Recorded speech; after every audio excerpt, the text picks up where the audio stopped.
1533 সাল ভারতের অন্যতম তীর্থস্থান পুরী। চারিদিকে হাজার হাজার মানুষের ভিড়, নাম সংকীর্তন, আর তার মাঝেই একটা অদ্ভুত আধ্যাত্মিক উন্মাদনা। একদম। কিন্তু এই বিপুল কোলাহলের মাঝেই সেই সময় সবচেয়ে জনপ্রিয় মানুষটি একটা মন্দিরের ভিতরে ঢুকলেন। ভারী কাঠের দরজাটা বন্ধ হল, আর তারপর তিনি চিরকালের জন্য গায়েব হয়ে গেলেন। সত্যি, কোনো মৃতদেহ নেই, কোনো শেষকৃত্য নেই, এমনকি শেষ মুহূর্তের কোনো প্রত্যক্ষ দর্শনীয় নেই। বাপরে, মানে ব্যাপারটা ভাবুন একবার। একজন রক্তমাংসের মানুষ, যার ডাকে একটা গোটা সমাজ পথে নেমে এসেছিল, তিনি কিভাবে স্রেফ হাওয়ায় মিলিয়ে যেতে পারেন? তাই না? আজকের এই গভীর আলোচনায় আমরা সেই রহস্যের চাদরটাই সরানোর চেষ্টা করব। বিভিন্ন ঐতিহাসিক তথ্যসূত্র, সেকালের লোককথা আর আধুনিক গবেষণাকে এক সুতোয় গেথে আমরা বুঝব আসলে সেদিন পুরীর মন্দিরের ওই রুদ্ধ দ্বার প্রকোষ্ঠে কি ঘটেছিল। আসলে ইতিহাসের পাতায় যখনই এমন কোনো বিশাল শূন্যতা তৈরি হয়, তখন সেটা এক ধরনের ফাঁকা ক্যানভাসে পরিণত হয়। আচ্ছা। আর সেই শূন্যস্থান পূরণ করতে ছুটে আসে অসংখ্য মেথ, গল্প আর আধ্যাত্মিক আখ্যান। কারণ ইতিহাস হয়তো একটা সুনির্দিষ্ট মুহূর্তের হিসাব রাখতে ব্যর্থ হতে পারে, কিন্তু মানুষের মন কখনোই অমীমাংসিত সমাপ্তি মেনে নিতে পারে না। ঠিক এখানেতেই আজকের আলোচনার সবচেয়ে বড় কৌতূহলটা লুকিয়ে আছে। একজন মানুষের অন্তর্ধান নিয়ে এতগুলো ভিন্নমুখী গল্প কিভাবে তৈরি হলো?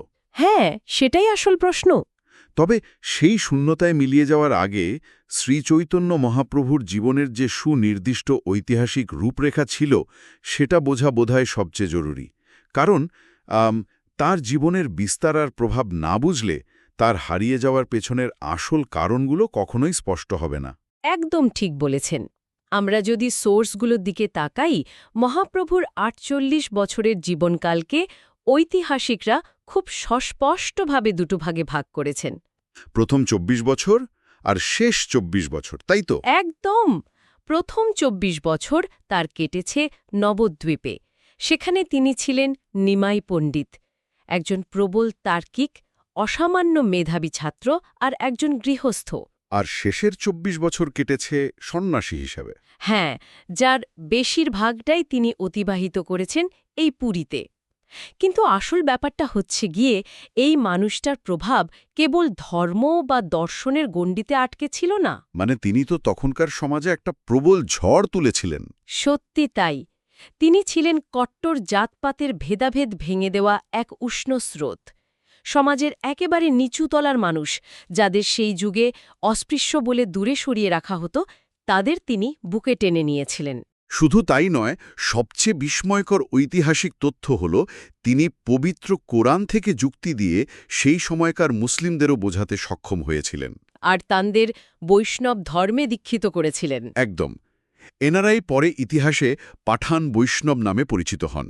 বাপরে, কোরআন থেকে যুক্তি দিয়ে দীক্ষিত করা, এটা সেই ষোড়শ শতাব্দীর প্রেক্ষাপটে ভাবাই যায় না। তাই না, শুধু তাই নয়, তার পাণ্ডিত্যের ধার কতটা তীব্র ছিল সেটা বোঝা যায় পণ্ডিত সার্বভৌম ভট্টাচার্যের সাথে তার সেই বিখ্যাত শাস্ত্রীয় তর্কের ঘটনায়। ওহ, সেই ঘটনাটা আত্মারামাশ্চা মুনায়া শ্লোকটা নিয়ে, তাই না? একদম ঠিক ধরেছেন। ভট্টাচার্য মশাই ছিলেন সেই সময়ের একজন প্রবাদ প্রতিম পণ্ডিত। তিনি সেই শ্লোকের নিজের অগাধ পাণ্ডিত্য দিয়ে ৯ রকম অর্থ ব্যাখ্যা করেছিলেন। ৯ রকম? হ্যাঁ। আর মহাপ্রভু তিনি ভট্টাচার্যের বলা ওই ৯টি অর্থের একটিও স্পর্শ না করে সম্পূর্ণ নূতন ১৮ রকম অর্থ করে। ১৮ রকম? ও বাবা! একদম ১৮ রকম অর্থ করে টাঙ্কে একেবারে নির্বাক করে দিয়েছিলেন।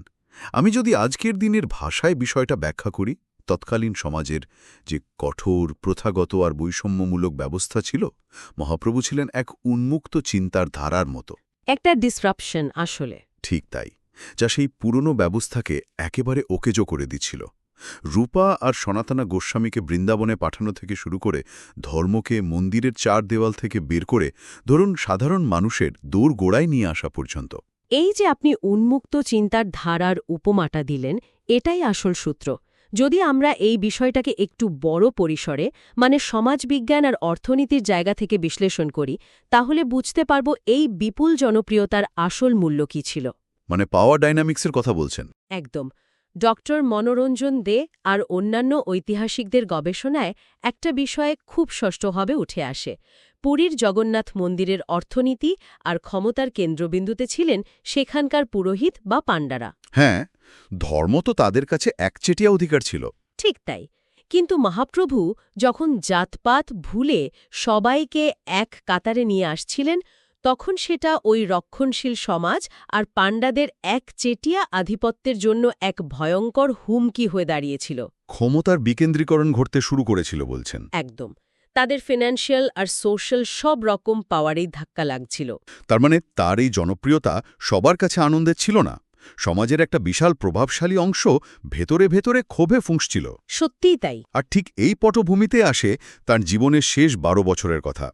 তিনি পুরীতে কাশী মিশ্রের ভবনে, যাকে আমরা গম্ভীরা বলে জানি, হ্যাঁ, গম্ভীরা। সে গম্ভীরার একটি ছোট্ট অন্ধকার প্রকোষ্ঠে নিজেকে প্রায় সম্পূর্ণ গুটিয়ে নিয়েছিলেন। ধরুন, গম্ভীরা ছিল আক্ষরিক অর্থেই একটা ছোট্ট জানালাবিহীন কুঠুরি। জীবনের শেষ দিনগুলোতে তিনি এক অদ্ভুত দিব্যোন্মাদ অবস্থায় থাকতেন। দিব্যোন্মাদ মানে এক ধরনের তীব্র আবেগ, বিরহ আর আধ্যাত্মিক যন্ত্রণায় দিনের পর দিন সেই অন্ধকার ঘরে কাটাতেন।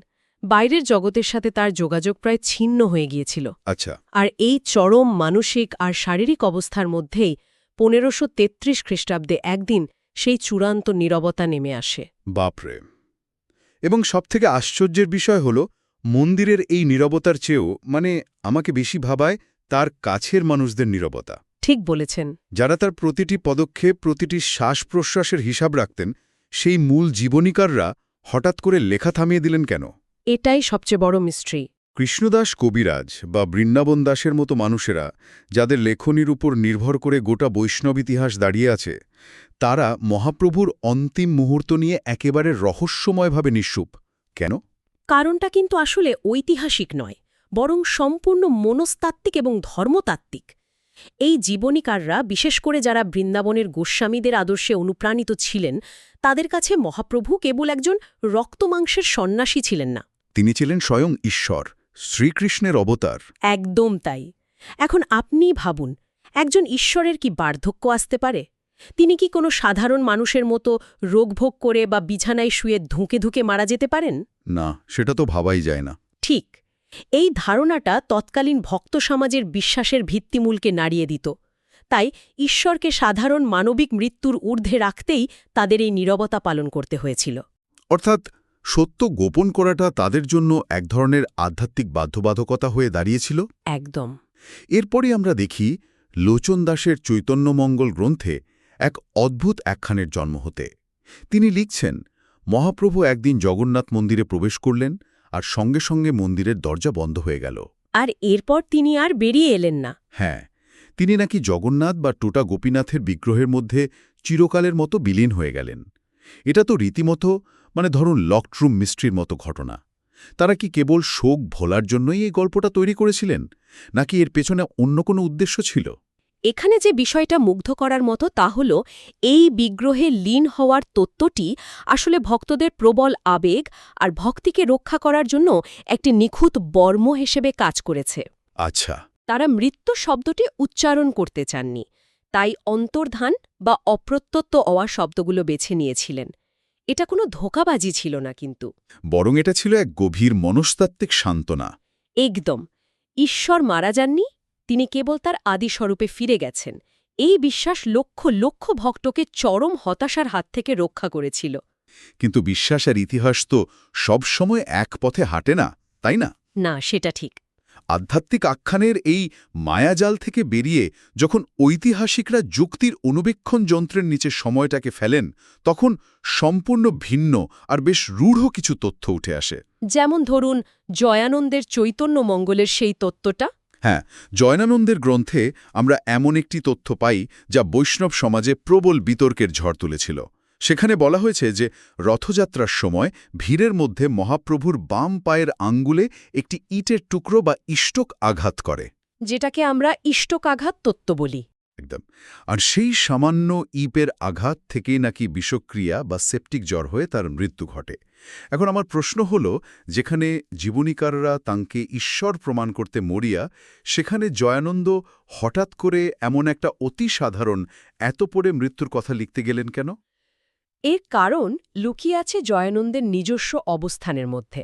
জয়ানন্দ কিন্তু বৃন্দাবনের গোস্বামীদের সেই কঠোর নিয়ন্ত্রিত তাত্ত্বিক বলয়ের ভেতরের লোক ছিলেন না। অর্থাৎ তিনি একটু বাইরের মানুষ ছিলেন? হ্যাঁ, তিনি ছিলেন অনেকটা বাইরের মানুষ, যিনি লোকমুখে ঘোরাফেরা করা সাধারণ মানুষের গুঞ্জন বা গুজবগুলোকে লিপিবদ্ধ করার স্বাধীনতা রাখতেন। হয়তো সেই সময় পুরীর রাস্তায় এমনটাই শোনা যাচ্ছিল যে মহাপ্রভুর পায়ে আঘাত লেগেছে আর তিনি অসুস্থ। আচ্ছা। জয়ানন্দ সেই রুক্ষ বাস্তবতাকে আড়াল করার কোনো ধর্মতাত্ত্বিক চাপ অনুভব করেননি। কিন্তু এটা মেনে নেওয়াটা কি খুব সাংঘর্ষিক নয়? আমরা যদি আমাদের শ্রোতাদের জন্য বিষয়টা একটু খুলসা করি, ডক্টর মনোরঞ্জন দে তার প্রবন্ধে খুব স্পষ্টভাবে উল্লেখ করেছেন যে তৎকালীন অনেক বৈষ্ণবী এই ইষ্টকাঘাতের তত্ত্বকে একেবারে হাস্যাস্পদ বলে ছুঁড়ে ফেলেছিলেন। সত্যি তাই, যুক্তিটা একেবারেই অকাট্য। মানে, যিনি কুষ্ঠ বা কলেরার মতো ভয়ঙ্কর ব্যাধি কেবল স্পর্শ মাত্র সারিয়ে তুলতেন বলে বিশ্বাস করা হতো, যার কাছে দোলে দোলে মানুষ রোগমুক্তির আশায় ছুটে আসত, তার সামান্য একটা ইটের আঘাতে সেপটিক হয়ে মৃত্যু হবে। বাপরে, এটা তো ভক্তদের কাছে চরম অবমাননাকর মনে হওয়াটাই স্বাভাবিক। একদম। আর ঠিক এই অসামঞ্জস্যতা এবং শূন্যতার সুযোগেই জন্ম নেয় ইতিহাসের সবচেয়ে অন্ধকার এবং বিতর্কিত তত্ত্বগুলো। যেমন ধরুন ষড়যন্ত্র তত্ত্ব। হ্যাঁ, যখন বিগ্রহে লীন হওয়ার অলৌকিক গল্পে যুক্তি থাকে না আর ইটের আঘাতে মৃত্যুর গল্পে মহিমা থাকে না, তখন সন্দেহ দানা বাঁধতে শুরু করে। আর এখানেই ডক্টর নিহারঞ্জন রায় এবং ডক্টর দীনেশচন্দ্র সেনের মতো প্রখ্যাত ঐতিহাসিকরা এক চাঞ্চল্যকর সংশয় প্রকাশ করেছেন। তানরা কি বলছেন? তাদের মতে এই অন্তর্ধান কোনো অলৌকিক ঘটনা ছিল না, বরং এটি ছিল এক সুপরিকল্পিত রাজনৈতিক ষড়যন্ত্র বা গুপ্ত হত্যা। দাঁড়ান, এটা মেনে নেওয়া কিন্তু সত্যিই খুব কঠিন। মানে, পুরীর জগন্নাথ মন্দির তো কোনো নির্জন বনভূমি নয়। না, সেটা ঠিক। সেখানে প্রতিদিন হাজার হাজার মানুষের আনাগোনা। উৎসবের সময় সেই ভিড় আরও বাড়ে। এমন একটা জায়গায় যেখানে রাজ্যের সবচেয়ে ক্ষমতাশালী আর জনপ্রিয় মানুষটি উপস্থিত, তাকে হত্যা করে গায়েব করে দেওয়া হলো, আর কেউ টেরও পেল না। মন্দিরের প্রহরীরা কি করছিল? সাধারণ মানুষ কোথায় ছিল? আপনার সন্দেহটা অত্যন্ত যৌক্তিক, আর ঠিক এখানেতেই ষড়যন্ত্রের ধরনটা আমাদের বুঝতে হবে। মনে রাখতে হবে, মহাপ্রভুর প্রধান পৃষ্ঠপোষক ছিলেন স্বয়ং প্রতাপরুদ্র গজপতি, যিনি সেখানকার রাজা ছিলেন। একদম। আর মহাপ্রভু থাকতেন যার আশ্রয়, সেই কাশী মিশ্র ছিলেন রাজগুরু, অর্থাৎ শাসনযন্ত্রের একেবারে শীর্ষ পর্যায়ের সাথে তার যোগাসূত্র ছিল। ঐতিহাসিকরা প্রশ্ন তুলেছেন যে মন্দিরের ভেতরেই যে কর্তপতি পাণ্ডারা তার ওপর ক্ষুব্ধ ছিল, তারা কি কোনো সুযোগ পেয়েছিল? আচ্ছা। বলা হয় তিনি মন্দিরে ঢোকার পর ভেতর থেকে দরজা বন্ধ করে দেওয়া হয়েছিল। বাইরের কাউকেই, এমনকি তার সবচেয়ে কাছের শিষ্যদেরও ভেতরে ঢুকতে দেওয়া হয়নি। মানে কাশী মিশ্রের মতো ক্ষমতাবান ব্যক্তিরা চাইলে যে কোনো খবর বাইরে আসা আটকে দিতে পারতেন। ঠিক তাই। অর্থাৎ ক্ষমতার শীর্ষে থাকা মানুষরাই যদি নীরবতার দেয়াল তুলে দেয়, তবে সাধারণ মানুষের পক্ষে সত্য জানা অসম্ভব। কিন্তু এবার আসল প্রশ্নটায় আসি, গুপ্ত হত্যা যদিও হয়েও থাকে, মৃতদেহটা গেল কোথায়? এইখানেতেই আসে সবচেয়ে রমহর্ষক অংশটি। ঐতিহাসিকরা বলছেন তার মৃতদেহ হয়তো রাতের অন্ধকারে তোটা গোপীনাথ বা জগন্নাথ মন্দিরের প্রাঙ্গণেই অত্যন্ত গোপনে সমাহিত করা হয়েছিল। বাপরে, গোপনে সমাহিত! হ্যাঁ, আর তাৎপর্যপূর্ণ বিষয় হল, সেই সুনির্দিষ্ট সময়ে পুরীর মন্দিরের কিছু কাঠামোগত সংস্কারের কাজ চলছিল। আচ্ছা, মানে কনস্ট্রাকশনের কাজ। একদম। সংস্কারের নাম করে মাটি খনরা বা ইট পাথর সরানোর দামাদলের মধ্যে একটা মৃতদেহ গুম করে দেওয়া বা সমাধি দেওয়াটা কিন্তু অসম্ভব কিছু ছিল না। সত্যি। আর একবার যদি সেটা সমাহিত করে দেওয়া যায়, তবে বাইরে এসে বিগ্রহে বিলীন হওয়ার গল্পটা ছড়িয়ে দেওয়া খুব সহজ। কি অবিশ্বাস্য একটা পরিস্থিতি! তার মানে ইতিহাস আমাদের সামনে তিনটে সম্পূর্ণ ভিন্ন টুকরো রেখে গেছে। একদিকে আছে বিগ্রহে বিলীন হয়ে যাওয়ার অত্যন্ত আবেগপূর্ণ আধ্যাত্মিক আখ্যান, যা মানুষের বিশ্বাসকে বাঁচিয়ে রেখেছে। অন্যদিকে আছে ইটারে আঘাতে মৃত্যুর খুব সাধারণ একটা তত্ত্ব। আর তার পাশাপাশি আছে গুপ্ত হত্যা এবং গোপন সমাধির মতো এক ভয়ঙ্কর রাজনৈতিক ষড়যন্ত্র। ইতিহাস যখন একটা নির্দিষ্ট সত্যকে তার ফ্রেমে বাঁধতে পারল না, তখন এই নানান আখ্যান একে অপরের জায়গা নিয়ে নিল। একেবারে নিখুঁতভাবে সারসংক্ষেপ করেছেন আপনি। আমাদের আজকের মূল তথ্যসূত্রগুলোর নির্যাসই হল এটি। জীবনে যিনি ছিলেন সব মানুষের মাঝে দৃশ্যমান, যিনি পথে নেমে একটা আস্ত সমাজকে জাগিয়ে তুলেছিলেন, অন্তিমে তিনি হয়ে উঠলেন এমন এক উপস্থিতি যাকে নানাজন নানাভাবে নিজেদের প্রয়োজন আর বিশ্বাস অনুযায়ী মনে রেখেছে। সত্যি, সত্য এখানে খণ্ডবিখণ্ড হয়ে গেছে। একদম। তাহলে আজকের দিনের একজন আধুনিক জ্ঞান পিপাসু মানুষ, যিনি যুক্তি আর তথ্য দিয়ে সবকিছু বিচার করতে চান, তিনি এই ৫০০ বছরের পুরনো অমীমাংসিত রহস্য থেকে আসলে কি শিখতে পারেন? এর আসল অর্থ কি দাঁড়ায়? এখান থেকে একটা অত্যন্ত জরুরি বিষয় আমরা শিখতে পারি, সমাজ কিভাবে তার মহাপুরুষদের মূল্যায়ন করে এবং সংরক্ষণ করে। তার মৃত্যু কিভাবে হয়েছিল সেটা হয়তো আজ এত শতক পেরিয়ে আর নির্ভুলভাবে প্রমাণ করা সম্ভব নয়, কিন্তু তার রেখে যাওয়া উত্তরাধিকারের দিকে তাকান। হ্যাঁ, উত্তরাধিকার তা অনস্বীকার্য। মহাপ্রভু নিজে কোনো বিশাল শাস্ত্র বা গ্রন্থ লিখে যাননি, তিনি রেখে গেছেন মাত্র ৮টি শ্লোক, যা শিক্ষাষ্টক নামে পরিচিত। মাত্র ৮টি শ্লোক? হ্যাঁ, কিন্তু তার সেই সাম্যবাদের বাণী, জাতিভেদ ভুলে প্রেমে আর ভক্তিতে সব মানুষকে এক করার যে আদর্শ, তা আজও সমানভাবে টিকে আছে। শেষ পরিণতি যাই হোক না কেন, ষড়যন্ত্র, দুর্ঘটনা বা অন্তর্ধান, তার সেই আদর্শের কিন্তু মৃত্যু হয়নি। অর্থাৎ ইতিহাস তার শেষ নিঃশ্বাসের কোনো প্রমাণ্য দলিল না রাখলেও তার সৃষ্ট সেই যুগান্তকারী আলোড়ন আজও আমাদের সমাজে স্পন্দিত হচ্ছে। ঠিক তাই। মানুষের ভৌত শরীর হয়তো সময়ের কাছে মুছে যায়, কিন্তু একটি শক্তিশালী আদর্শ কখনো শূন্যতায় হারিয়ে যায় না। কি অসাধারণ কথা! আজকের এই দীর্ঘ আলোচনার একেবারে শেষে এসে আমাদের শ্রোতাদের নিজস্ব চিন্তার জন্য সম্পূর্ণ নতুন একটি ভাবনার খোরাক রেখে যেতে চাই। এতক্ষণ আমরা ষড়যন্ত্রের কথা বললাম, পান্দাদের আক্রোশের কথা বললাম, কিন্তু একবার ভাবুন তো, কি হতো যদি সত্যটা অন্যরকম হতো? অন্যরকম মানে? কি হতো যদি ১৫৩৩ সালের সেই অন্তিম সত্যটা তার কোনো শত্রু বা পান্দারা নয়, বরং তার সবচেয়ে কাছের, সবচেয়ে অনুগত শিষ্যেরাই গোপন করে থাকতেন? বাপরে, এটা তো একটা ভয়ঙ্কর পসিবিলিটি। হ্যাঁ, হয়তো মহাপ্রভুর মৃত্যু হয়েছিল অত্যন্ত সাধারণ, মানবিক এবং হয়তোবা যন্ত্রণাদায়ক কোনো অসুখে, আর তার শিষ্যেরা বুঝতে পেরেছিলেন যে ঈশ্বরকে ঘিরে একটি নতুন ধর্মদালপালা মেলছে। তার এমন সাধারণ মানবিক মৃত্যু প্রকাশ পেলে লক্ষ লক্ষ মানুষের বিশ্বাস ভেঙে চুরমার হয়ে যাবে। আচ্ছা। হয়তো সেই সদ্য নির্মিত ধর্মকে বাঁচাতেই অনুগত শিষ্যেরা নিজেদের বুকে পাথর বেঁধে প্রিয় গুরুর মৃতদেহ লুকিয়ে ফেলেছিলেন এবং বিগ্রহে লীন হওয়ার গল্প রটিয়েছিলেন। একবার ভাবুন, যাকে আপনি সবচেয়ে বেশি ভালোবাসেন, কেবল বৃহত্তর স্বার্থে তার শেষ মুহূর্তের সত্যতা চিরকালের মতো মুছে ফেলতে হচ্ছে। একদম গা ছমছম করা ভাবনা, তাই না? এই অমীমাংসিত সমাপ্তিই কি তাকে ইতিহাসের পাতায় আরও অনেক বেশি প্রাসঙ্গিক ও অমর করে তোলেনি? এই বিষয়টি নিয়ে শ্রোতাদের কাছে অনুরোধ রইল, অবশ্যই একটু ভাববেন। সত্যি এমন কিছু রহস্য থাকে যার সমাধান হওয়ার চেয়েও অমীমাংসিত থাকলেই তার জোর আর আবেদন অনেক বেশি বাড়ে। একদম ঠিক বলেছেন। তো ইতিহাস এবং রহস্যের এই গভীর আলোচনা সবার কেমন লাগল? এই অন্তর্ধান আখ্যান, গুপ্তহত্যার তত্ত্ব বা আমার বলা শেষ সম্ভাবনাটির সাথে কেউ কি একমত নাকি দ্বিমত পোষণ করেন? শ্রোতারা তাদের মতামত বা নিজস্ব কোনো বিশ্লেষণ থাকলে তা অবশ্যই মন্তব্যের মাধ্যমে আমাদের জানাতে পারেন। একদম। যদি এই আলোচনা চিন্তার জগতে সামান্যতম আলোড়ন তুলে থাকে, তবে সাবস্ক্রাইব করুন, পছন্দ হলে লাইক করুন এবং সবার মাঝে শেয়ার করে দিন। প্রতিটি মতামত আমাদের নতুন কিছু ভাবতে সাহায্য করে। আর হ্যাঁ, একটা দারুণ ঘোষণা রয়েছে। আমরা প্রতি সপ্তাহে একটি করে নতুন পর্ব নিয়ে আসব। শ্রীচৈতন্য মহাপ্রভুর জীবনের নানা অজানা অধ্যায় নিয়ে আমাদের মোট 10টি পর্বের একটি সম্পূর্ণ ধারাবাহিক আসছে, এবং সাথে থাকছে একটি বিশেষ অতিরিক্ত পর্ব, অর্থাৎ 10 episode series plus 1 extra episode. ঠিক তাই আমাদের সাথেই থাকুন। সবশেষে জানিয়ে রাখি, ইনস্টা বা ফেসবুকে আমাদের ফলো করতে পারেন সিলহুইড লর্ডস, SILHOUTTLORS এই হ্যান্ডেলে, আর আমাদের ওয়েবসাইট চেক আউট করতে পারেন siluhes.github.io। SILLOHES.GITHUB.io। ইতিহাস যেখানে নীরব হয়ে যায়, আখ্যান ঠিক সেখান থেকেই কথা বলা শুরু করে। একদম ঠিক।